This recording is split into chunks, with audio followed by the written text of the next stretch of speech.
estar siempre latente tu cariño sin igual.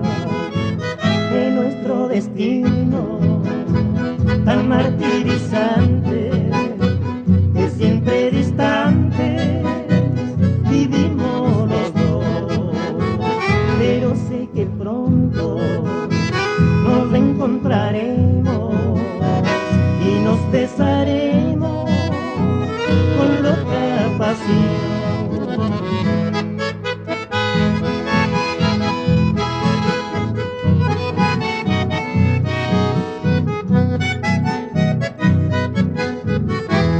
Por favor, cariño mío, que me quieres, no me pidas.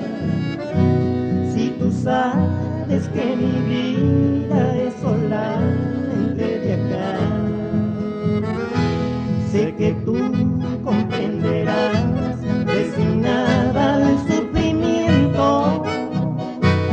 Yo también te quiero y siento que me tengo que alejar. Hoy es tan amarga la triste partida, porque estás metida en mi corazón. Sos llama encendida que nunca se apaga, porque me acompaña cuando soy